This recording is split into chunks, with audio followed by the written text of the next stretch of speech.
Saren sat quietly in the last row while the teacher continued the lesson. The classroom was noisy as usual. A few backbenchers laughed among themselves before tossing bits of paper toward him. One of them even threw a chalk piece that hit his shoulder.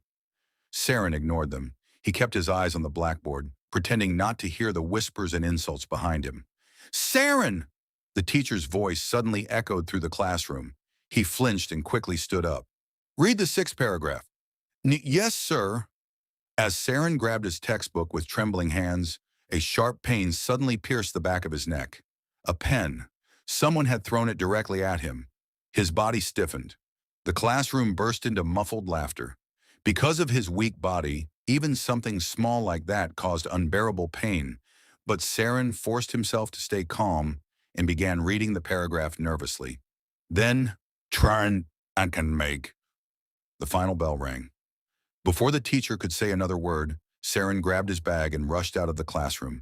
But the moment he stepped near the empty corridor beside the staircase, his footsteps stopped. His chest tightened. Something felt wrong.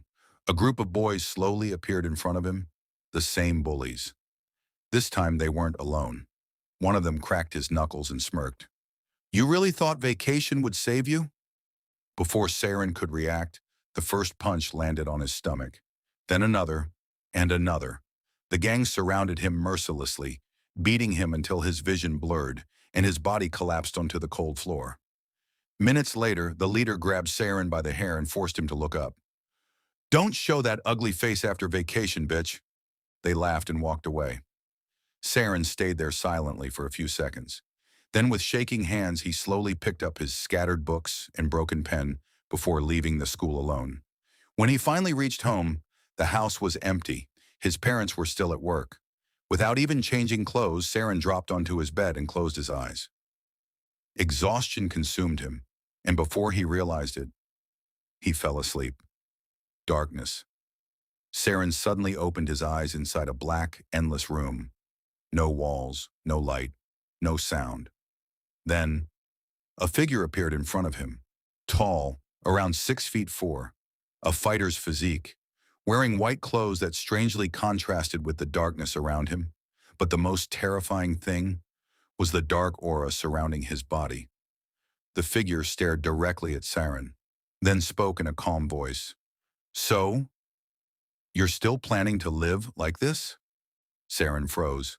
The figure slowly stepped closer. Or are you finally ready to change? Saren suddenly woke up. His breathing was heavy. Sweat covered his forehead. He looked around his dark room in confusion. What was that? He stared at the ceiling silently. Did he mean me? Can I even change? For the first time in years, something inside him felt different. Not fear, not sadness, something else. Saren slowly clenched his fist. No more holding back.